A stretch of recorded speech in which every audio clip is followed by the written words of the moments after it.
Hello, I've had the Tesla Model 3 now for 3.5 years and I've driven 25,000 miles. Funny, that's not that much because years ago when I was a rep I probably would have done in that time 150,000 miles, but I don't do quite so many miles now. I'll tell you in a minute if I would buy the same car, Tesla Model 3, again after owning one for 3.5 years, so hope you can stick around. Hi folks, my name's Nigel. Got a new sound system. A lot of people were complaining my sound wasn't very good. It's raining now in the car, so I think it'd be a good test. Funny enough, the car is usually quite good for audio, but I've had a few issues, so I hope you like it, and I'm not being sponsored by them. So yeah, I've had the car 3.5 years and I have to say I'm very pleased with it. But would I buy it again? That's the question. And I'll tell you in just a minute. I've done 25,000 miles and driven from Cornwall to Scotland about 5 times, driven to Wales, all over the country, Heathrow, but also took the ferry from Southampton to Santander and then drove down to the Algarve in Portugal, staying in Airbnbs. And that was very, very enjoyable. And I know not many people do that in electric cars, but of course the Tesla superchargers made it so simple, where you could see, and I'll show you exactly where the next supercharger was. It was also a lot cheaper in Portugal and Spain. Now I did buy the Myo card as a backup, but I wasn't very successful with that, so I'm not sure whether or not it would be as simple in a non-Tesla. But the facts are that other manufacturers are beginning to catch up. Tesla isn't the only car out there. In fact, when I bought it, it wasn't the only car available. There were probably, but there weren't that many. I thought about the Mini, would love to have bought a Mini electric. Unfortunately, the range just wasn't that good.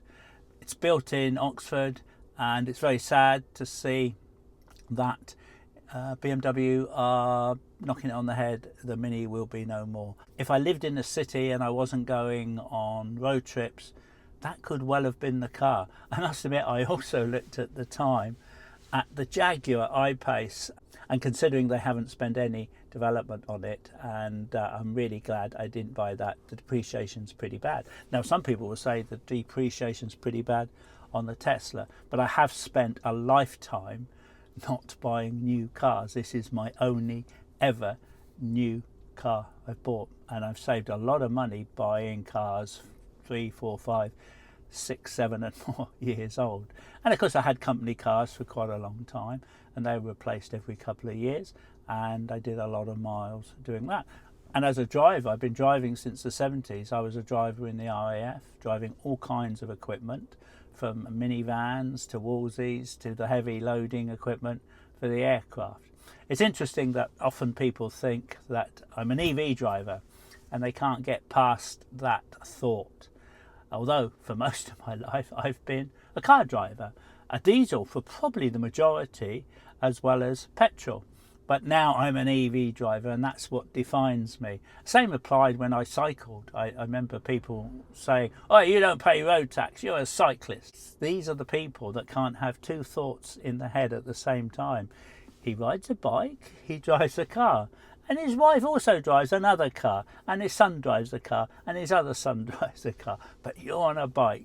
Some people are not that bright, sadly. So anyway, had the car for 3.5 years, and yes, I think it's great. I've saved about 1,000 a year on gas prices.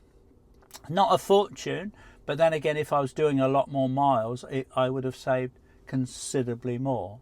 The current rate is 8p kilowatt hour. That's between 12:30 at night to 5:30, and that will give me around about 55 miles.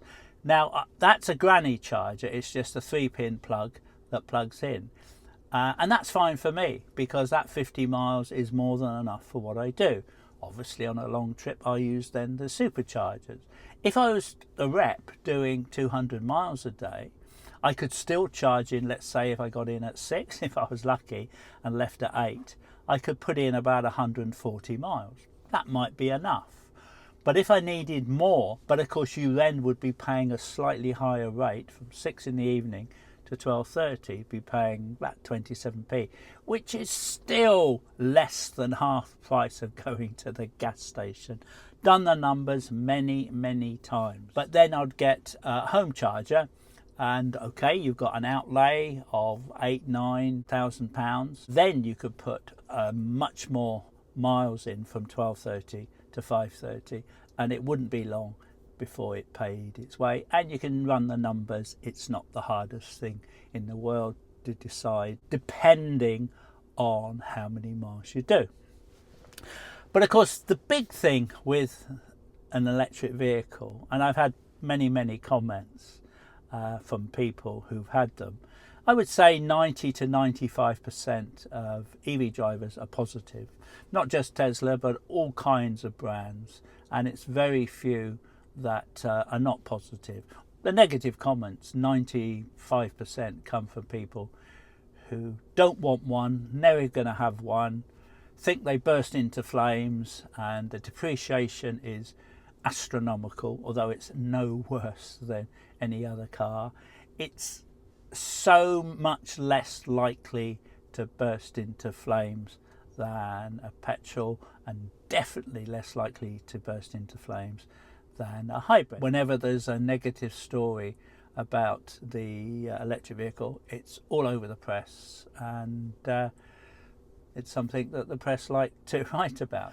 So, would I buy the car again after 3.5 years and having driven 25,000 miles? And one of the things that you can't measure in price, and I've had a few comments on this. I remember there's a guy who had a Ford Cortina when he was in his early 20s, in the 70s, and he said that when he got his Tesla recently, he rekindled the sheer joy of being a young man and driving a car, because the driving experience is good. There's no question about that.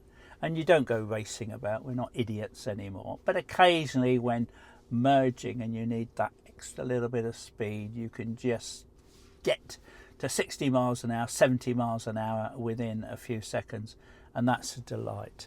I love not having to go to petrol stations anymore to fill up with smelly diesel or petrol.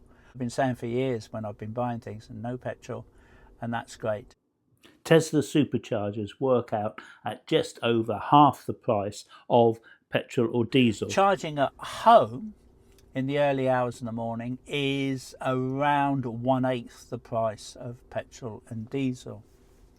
I've done videos also about, because people say, yeah, what about your insurance? No more than less of an equivalent car. If you're going to compare it with a Ford Focus or a lesser car, then that's going to be a lot less. But it is a performance car. Even the basic Tesla Model 3 is a performance car. So, I don't know if I've left anything out. Would I buy the car again? And the answer is yes, I would. They've upgraded it. It's a better car now than it was 3.5 years ago, though I'm very happy with it. Of course, I keep getting the software updates, so that will be much the same, if not the same, as the brand new car. But some of the external appearances are going to be a little bit different.